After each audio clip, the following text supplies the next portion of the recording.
New York City was alive, bustling like it always was. A sea of footsteps and honking horns rushing through the concrete veins of Manhattan.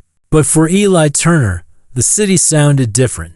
Every day was an orchestra of tones, footfalls, subway rumbles, and distant sirens. He didn't see the lights or the advertisements or the hurried looks on tired faces. Eli was blind, yet he never walked alone. By his side was Shadow, a large, strikingly alert German shepherd with an air of quiet authority. People often said there was something different about that dog, something more than just a guide. And they were right, though few knew the full story. Shadow wasn't just a seeing-eye dog. He was a retired canine unit specially trained dog once paired with a military handler, later reassigned to police narcotics and protection work. Shadow had sniffed out bombs, tracked fugitives, and taken down armed suspects. But after his partner was killed in the line of duty, Shadow shut down. He refused to eat, became distant, unpredictable. That is, until he met Eli.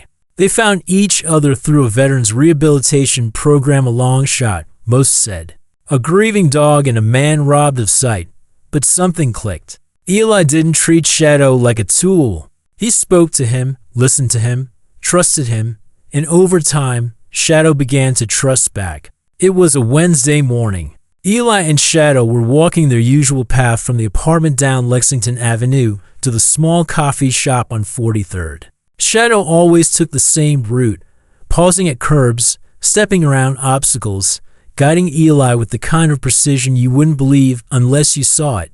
But someone was watching them that day. Someone who didn't understand service animals. Someone who didn't care. Across the street, Dean Myers, a 20-something motorcyclist with more tattoos than brains, stood leaning against his bike. He was live streaming on his phone, trying to entertain his small but obnoxious online following. Pranks, fights, loud bikes, anything for views.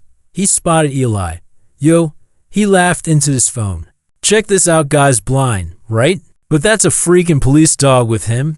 You think it's real? I mean, look at the posture. His friend laughed behind the camera. Looks like that dog would rip your face off. Unless it's fake, Dean smirked. Want to find out? Before anyone could stop him, Dean jogged across the street. Eli didn't hear him coming, Shadow did. The dog tensed but didn't move. Trained for crowds, noise, and city chaos, Shadow remained focused on his job. Then, it happened. Dean kicked Shadow.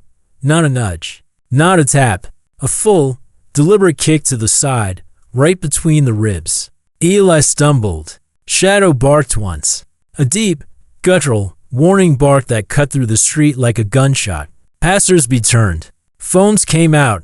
What the hell? Eli gasped, reaching down, trying to understand what had just happened. Shadow shifted into a defensive stance, eyes locked on Dean, chest puffed, teeth slightly bared. Dean backed up, laughing nervously. It's just a joke, man. Relax. But Shadow didn't relax. He took one step forward. Dean froze. Then, in a movement that was almost too fast to follow, Shadow lunged not to attack, but to push Eli back behind him, between parked cars, out of harm's way. It wasn't just guide dog instinct. It was training protection mode. Two NYPD officers who had been nearby heard the commotion and ran over him. They saw the stance, the dog's rigid form, the terrified guy with the phone and the limp in his step. What's going on here? One of the officers asked, hand on his belt. He attacked me with his dog, Dean cried. He kicked my dog, Eli said firmly, standing behind Shadow. For no reason. Out of nowhere. Is this a service dog? The second officer asked, stepping closer. Shadow stood still now, tail low but eyes alert. He wore no visible canine markings anymore. No badge. Just a harness. Eli hesitated, then said quietly, he's more than that. The officers pulled Dean aside. A woman in the crowd had caught the whole thing on her phone. She was already uploading it. One of the officers glanced at the video and immediately called it in. Get animal control out here. And maybe someone from K9 Division. I think we've got something special here. Dean protested until the cuffs came out. You can't arrest me. I didn't even hit the guy. You assaulted a service animal, sir. That's a felony in this state. And judging by the reaction of that dog, I'd say you're lucky he didn't do more. Dean's face went pale. Meanwhile, Eli crouched beside Shadow. His hand trembled slightly as he rubbed the dog's side, checking for injuries. "You okay, buddy?" he whispered. "Did he hurt you?" Shadow leaned his head against Ellie's shoulder and gave a single, low whine. It was the first sound of weakness Eli had ever heard from him. Back at the precinct, word spread fast. Officers who had worked with Shadow years ago who thought he had been permanently retired recognized him from old photos. The scars, the jawline, the eyes. They couldn't believe it. "How'd he end up with a blind guy?" one of them asked. "Rehab program," said the sergeant. "They save each other, from what I hear." "Still got that bite in him." "Huh?" Apparently, Eli was shaken. Not just from the kick or the crowd, but from how close he had come to losing Shadow. The vet later confirmed bruising, but no broken bones. Still, it had opened something in Shadow, a spark, a memory. For the first time in years, he had been called back into action. And it felt right. But this was just the beginning. Because what Dean didn't know, what no one had told him, was that Shadow's past wasn't just about drugs and tracking. Shadow had enemies. Real ones. And by going viral, by making headlines, Eli and Shadow were now on the radar of someone who never forgot the dog that tore apart his operation. Someone who had been waiting. To be continued. The clip of the confrontation on Lexington Avenue had gone viral. In less than 24 hours. Over 2 million views. The comments flooded in, some praising the dog's restraint, some condemning the attacker, and many asking the same question. Why did that dog react like a soldier? News outlets got wind of the story. Headlines blared. Hero dog saves blind man from attack. Service dog defends owner. Turns out to be retired K9. Blind man and ex-K9 partner. The bond that stunned a city. But Eli Turner wasn't enjoying the attention. He didn't care about interviews or viral fame. He cared about Shadow, who had gone unusually quiet since the incident. The night after the attack, Eli sat on the edge of his bed, gently stroking Shadow's fur. The dog lay next to him, breathing slow but shallow, eyes half-lit, not from pain, but from something deeper. "Talk to me, boy," Eli whispered. "You're somewhere else right now. I can feel it." Shadow's ear flicked at the sound of Ellie's voice. He nudged his muzzle against Ellie's hand but remained still. That was when the knock came. 3 firm taps on the door. Not the kind of knock from neighbors or delivery men. It had weight. Eli stood slowly, Shadow rising with him. The dog positioned himself between Eli and the door before Eli even said a word. "Who is it?" "Detective Maria Vasquez, NYPD. I'd like to talk to you about your dog." Detective Vasquez was in her early 40s, with a sharp gaze and a no-nonsense tone. She stepped inside only after Shadow gave a low, cautious sniff and a begrudging pass. "I worked K9 cases back in the day," she said, taking a seat. "Your dog. He used to be called Blitz, didn't he?" Eli. Tense. "I only know him as Shadow." She nodded slowly. "Blitz was a legend. Served 3 years with military police, 2 with narcotics. Partnered with Officer Joel Anders. Name ring a bell?" Eli shook his head. Vasquez continued. "Joel was deep undercover in a cartel case. One of the biggest drug busts in state history. Blitz was his backup. That dog tore through 3 armed guards and saved Joel's life twice." Eli frowned. "What happened?"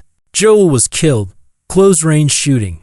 Blitz survived barely. After that, he was retired and unadoptable. Until you..." Eli sank into the chair opposite her. "So what does this have to do with me?" Vasquez leaned forward. "That video of Shadow pushing you behind cars, taking a defensive stance, it triggered memories, for us, but maybe for others too. People who were once brought down by Blitz." She paused. "One in particular, Rafael Ortega, cartel muscle. Blitz took him down personally. Ortega swore he'd kill the dog if he ever saw him again.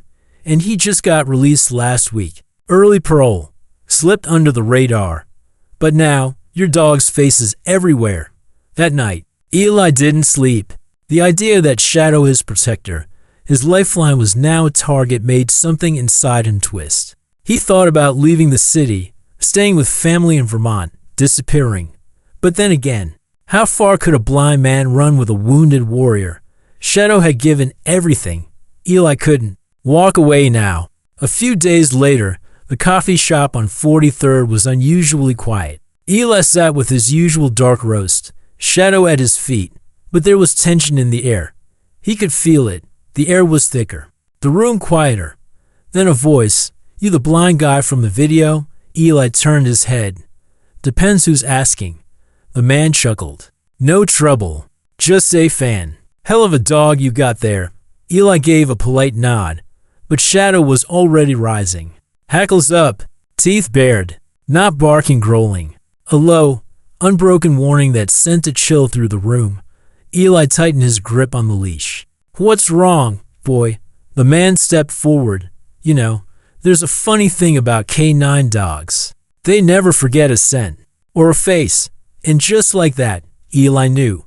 "You're Ortega," he whispered. The man smiled. "I was hoping he'd remember me." Then he reached behind his jacket.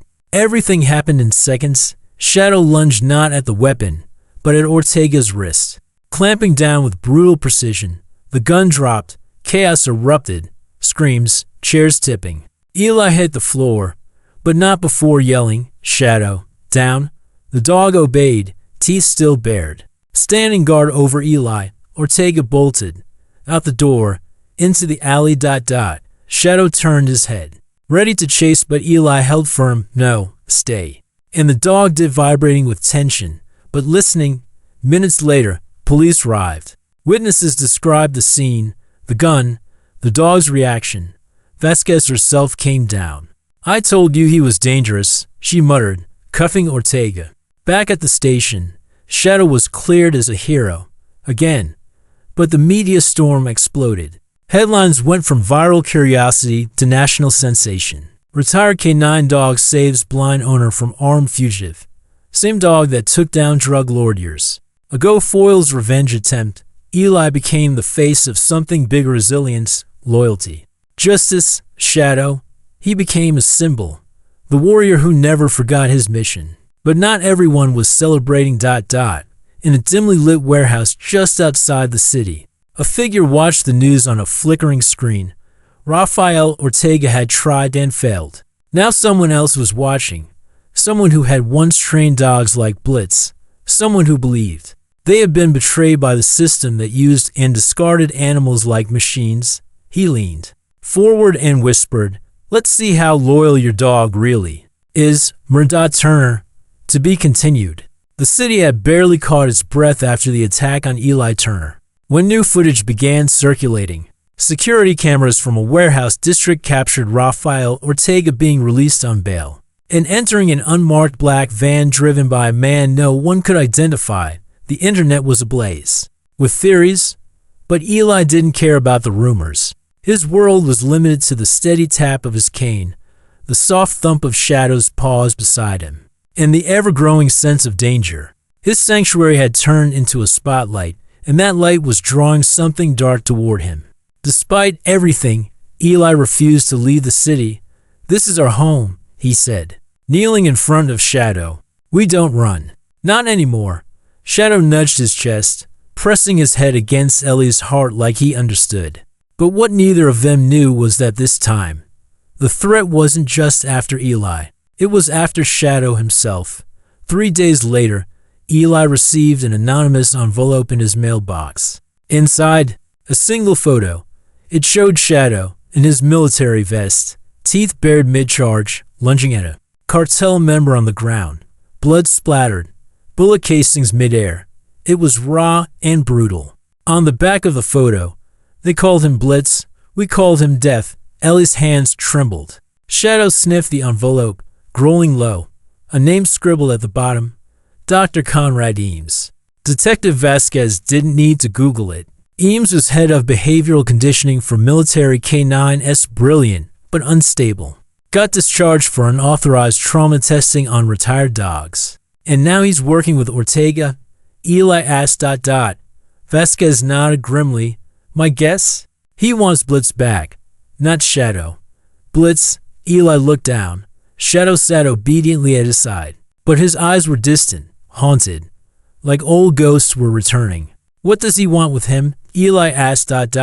Vasquez answered slowly. To break him, reprogram him, or worse, turn him.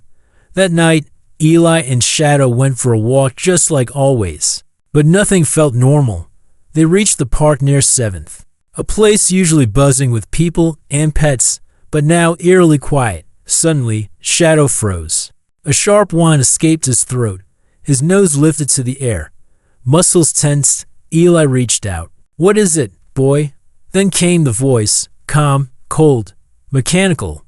Blitz. Shadow's ears snapped back. His whole body shifted like a soldier reporting to command from the darkness. A man stepped forward. Conrad Eames, pale, weary, eyes gleaming with something unholy. I trained you, Blitz, he said, his voice soft as silk. I made you what you are. You belong to me. Ellie's grip tightened on the leash. His name is Shadow. He growled. Eames chuckled. To you, maybe, but deep down, he remembers. Every command, every kill, and I can bring it all back. He raised a hand. Blitz. Stand down. For a split second, the dog hesitated. He lowered his head. His paws shifted. Shadow. No, Eli pleaded. Another moment passed. Then the dog turned, stepped in front of Eli, and growled at Eames. It wasn't just a growl. It was a choice. Eames scowled. You stupid mutt. From behind him, 3 figures emerged, armed, masked. Fast, Eli barely had time to react before Shadow launched forward. Taking down the first attacker in seconds, Eli hit the ground as gunfire erupted. Shadow moved like lightning, not just protecting, but strategizing, shoving Eli behind a bench, circling back to disarm a second man, leaping, biting, dodging bullets like he was back in the war zone. One of the attackers managed to grab Ellie's arm until Shadow lunged and broke the man's wrist with a single snap of his jaw. Blood. Screams. Sirens in the distance. Eames, seeing his team fall apart, turned to run, but not before locking eyes with Shadow one last time. I'll be back, he snarled. Shadow took one step toward him, but Eli said softly, let him go. And the dog stopped. By the time police arrived, the attackers were cuffed, bruised, and moaning. Vasquez stared at the scene in disbelief. You okay? She asked Eli. He nodded, catching his breath. I am. Because of him? She looked down at Shadow, who sat now calm, loyal, but eyes scanning the shadows for threats. He made his choice, Eli said. He's not Blitz anymore. He's Shadow. Vasquez smiled. Maybe he's both. 2 months later, Eli stood on a small stage at City Hall. The mayor handed him a plaque. Cameras flashed. Applause filled the room. Shadow stood proudly at his side, a medal around his neck. Today, we honor not just a service animal, the mayor said, but a soldier, a protector, a partner, and above all, a hero. The crowd erupted. But Shadow, he didn't care about applause. He leaned into Ellie's leg and let out a content sigh. Home, safe, seen. Eli bent down and whispered, you did good, boy, real good.